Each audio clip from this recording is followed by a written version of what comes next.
Hello and welcome back. Because I'm just starting out on YouTube, my videos will be short until I have made enough of an impact to get longer videos. However, till then, let us continue where we left off. Hammer of the Emperor. The Astra Militarum is the largest fighting force in the galaxy. Unnumbered human troops supported by legions of heavy armor and thundering artillery are fed into war zones across the galaxy every day.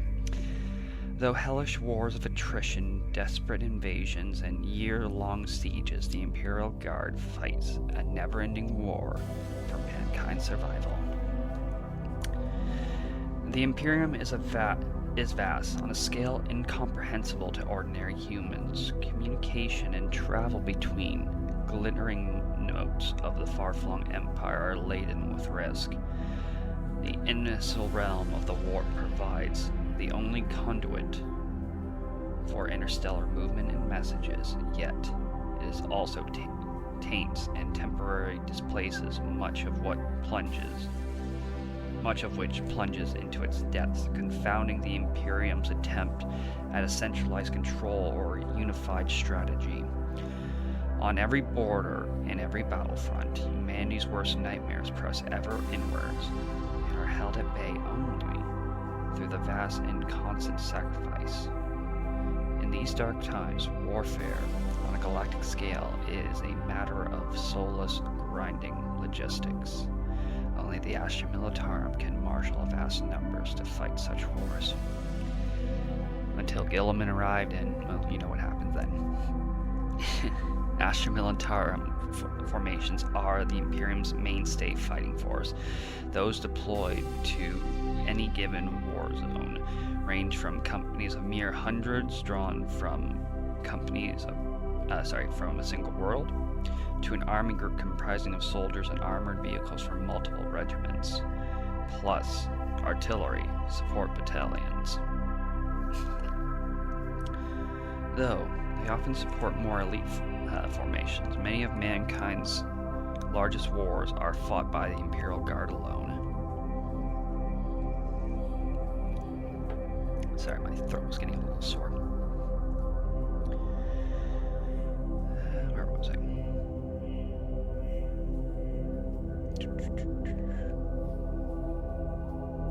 The forces fighting punishing battles of attrition in which incalculable lives may be extended for each objective achieved. An Imperial Guard army must utilize the twin advantages of vast numbers and overwhelming firepower to annihilate its foes. And that reflects very well in the tabletop.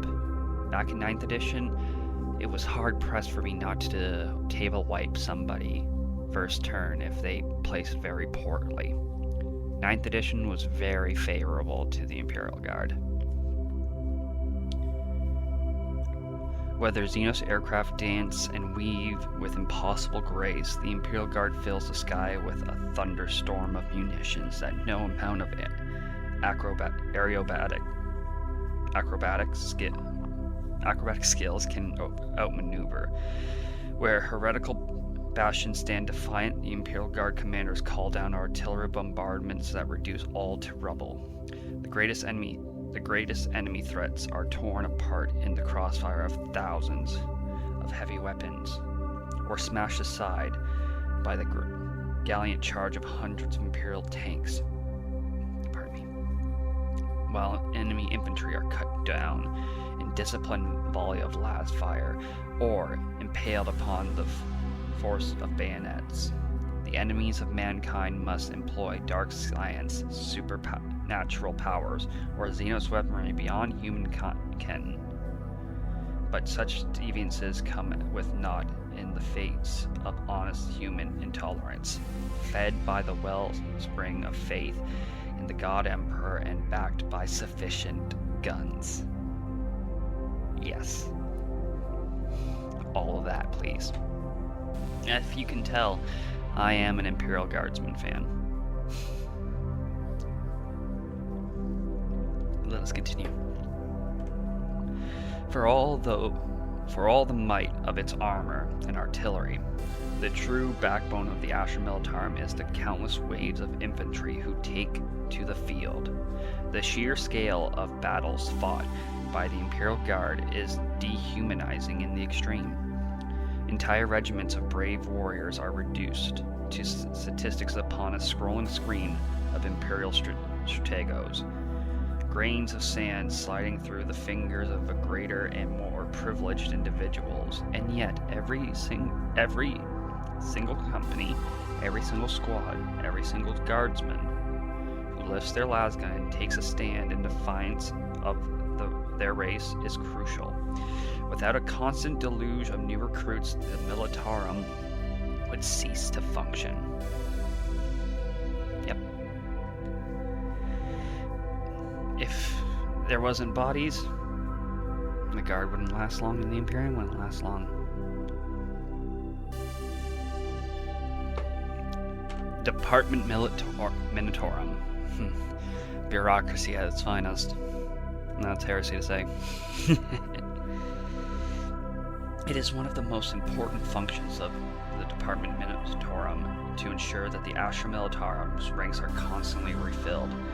This mammoth organization forms the military bureaucracy of the far larger administratum and consulates the general staff of the Imperial Guard. The Department Minitorum